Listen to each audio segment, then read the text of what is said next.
सा गरजे हम, सावन सा बरसे हम, सूरज सा चमके हम, स्कूल चले हम, स्कूल चले हम। गुड मॉर्निंग बच्चों। तो हम जो है आपकी इंग्लिश का चैप्टर नंबर 5 पढ़ रहे थे, वो भी कंप्लीट किया था हमने। तो इसके हमने 4 क्वेश्चंस कंप्लीट किए थे। आज है क्वेश्चन नंबर 5, ठीक है। तो आइए स्टार्ट करते हैं क्वेश्चन नंबर 5 से। What had once happen to Tommy's teacher. कहता है कि जो टॉमीज का टीचर था उसके साथ कुछ कोई हादसा हुआ था, कोई ऐसी बात हुई थी, उस बात के बारे में पूछ रहे हैं कि क्या हुआ था, ठीक है। तो उसके बाद क्वेश्चन नंबर 6 है, how did Margie have regular days and hours for school, if so why. हाँ, कहता है कि मार्जी जो थी क्या वो रेगुलर डेज में स्कूल जाती थी, उसका टाइम जो था क्या टाइम टेबल के हिसाब से क्लासेस लेती थी या नहीं लेती थी, अगर था तो क्यों, ठीक है। इसको हमने क्या करना है, डिस्क्राइब करना है।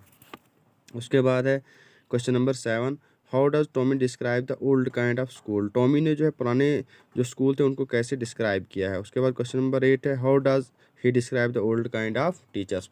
और जो पुराने टीचर्स थे उनके बारे में टॉमी का क्या ख्याल है। तो आइए स्टार्ट करते हैं क्वेश्चन नंबर 5 से। क्वेश्चन नंबर 5 का आंसर है, Tommy's teacher developed some snag and its history section was blanked out. कहता कि जो टॉमी का टीचर था उसने एक बार क्या किया था, कुछ मुश्किलात जो है खड़ी कर दी थी, डेवलप्ड की थी।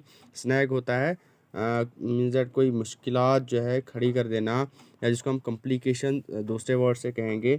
And its history section was blanked out. और जो हिस्ट्री का जो पोर्शन था उसने वो बिल्कुल क्या छोड़ा था, खाली छोड़ दिया था। So it was taken away for a month for repair. तो वो 1 महीने के लिए बिल्कुल इन सब से क्या हो गया था, दूर हो गया था। तो ये था क्वेश्चन नंबर 5 का आंसर। अब है क्वेश्चन नंबर 6 का आंसर कि जो मार्जी थी क्या वो रेगुलर डेज में क्लासेस लेती थी, रेगुलर टाइम टेबल था उसका या नहीं था, अगर था तो क्यों, ठीक है। हमने इसको क्या करना है, डिस्क्राइब करना है। कहता कि मार्जी did not have regular days and hours unlike conventional schools. कहता रिवायती स्कूल की तरह जो है मार्जी का जो है रेगुलर जो डेज थे या रेगुलर टाइम टेबल नहीं था। कन्वेंशनल स्कूल क्या होता है, जैसे डायरेक्ट हम स्कूल जाते हैं, ठीक है, बैग लेके अच्छे से ह्यूमंस के पास पढ़ते हैं, इंसानों के पास पढ़ते हैं, एज़ कम्पेयर टू मैकेनिकल, ठीक है। The benefit of virtual classroom is it can be assessed as per your convenience. इसका फ़ायदा क्या होता है कि आप डायरेक्ट किसी से मिलते हो, किसी टीचर के साथ मिलते हो, किसी टॉपिक के रिलेटेड पूछते हो, ठीक है।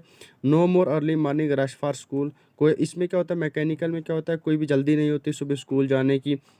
जैसे कन्वेंशनल स्कूल में क्या होता है कि सुबह हमें पता होता है कि 9 बजे हमें हमारा स्कूल लगना है, ठीक है। तो हम उसी तरह से अपनी तैयारी करते हैं स्कूल जाने की। तो अगर हम मैकेनिकल जो है स्टडी करते हैं, मैकेनिकली स्टडी करते हैं, तो हम घर बैठे बैठे कभी भी जो अपनी क्लास ले सकते हैं, ठीक है। You can sleep as late as you wish and can compensate for your study during day time as you wish.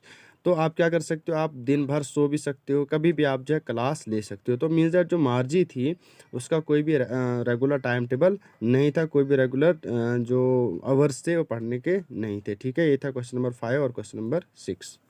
अब है क्वेश्चन नंबर 6 क्या कहता है। क्वेश्चन नंबर 6 कहता है कि क्वेश्चन नंबर 7 कि टॉमी ने जो है जो पुराने किस्म के जो पुराने स्कूल थे उनको कैसे डिस्क्राइब किया है, ठीक है। तो इसका आंसर है, Tommy said that centuries ago there use to be a different kinds of school. Tommy कहता है कि सदियों पहले जो है अलग किस्म के स्कूल का इस्तेमाल किया जाता था, अलग स्कूल हुआ करते थे। These there a human teacher used to give some lesson to all boys and girls of same age group। कहता कि तब क्या होता था कि एक टीचर आता था, ह्यूमन टीचर आता था क्लास में, और सब बच्चों को एक ही लेसन पढ़ाता था, और सब बच्चे जो थे एक ही उम्र के सब बच्चे हुआ करते थे। Students had to go to that school to study. तब जो तालिबे इल्म थे, जो बच्चे थे, वो स्कूल जाते थे स्टडी करने के लिए, ठीक है ना। तो ये था क्वेश्चन नंबर 7। अब है क्वेश्चन नंबर 8 क्या कहता है कि जो हाउ डज ही किसके लिए आया है, यहाँ पे टॉमी के लिए आया है, कि टॉमी ने जो है जो पुराने दौर के जो टीचर्स थे उनको कैसे डिस्क्राइब किया है, ठीक है। क्वेश्चन नंबर 8 का आंसर है, old kind of teacher was human being. कहता है कि जो पुराने टीचर थे वो क्या थे, इंसान थे, वो इंसान हुआ करते थे। आज क्या है, आज मैकेनिकली स्टडी करते हैं। जैसे कि आज आप देखते हो पेंडेमिक के दौर में आज बच्चे घर बैठे बैठे ऑनलाइन क्लासेस ले रहे हैं, मैकेनिकली पढ़ रहे हैं, ठीक है, तो तब जो है पुराने, इससे पहले हम अगर कंपेयर करें तो बच्चे स्कूल आते थे, टीचर स्कूल आते थे, डायरेक्ट फेस टू फेस बच्चे जो है टीचर्स के साथ इंटरेक्ट होते थे, टीचर बच्चों के साथ इंटरेक्ट होते थे। इसी तरह से टॉमी का कहना है कि जो टीचर स्कूल आते थे वो इंसान हुआ करते थे, मैकेनिकली नहीं होते थे। It is surprising how a human being can be smart enough to teach a particular type. कहता है ये बिल्कुल क्या है, बिल्कुल हैरान कर देने वाली बात है कि एक इंसान जो है कैसे इतना इंटेलिजेंट हो सकता है to teach a particular topic, किसी एक मखसूस जो है टॉपिक पे, मौजू पे मीन्स वो पढ़ा सकता है, ठीक है। तो ये थे क्वेश्चन नंबर 5, 6, 7 और 8। आई होप कि आपको इनकी अच्छे से समझ आ चुकी होगी।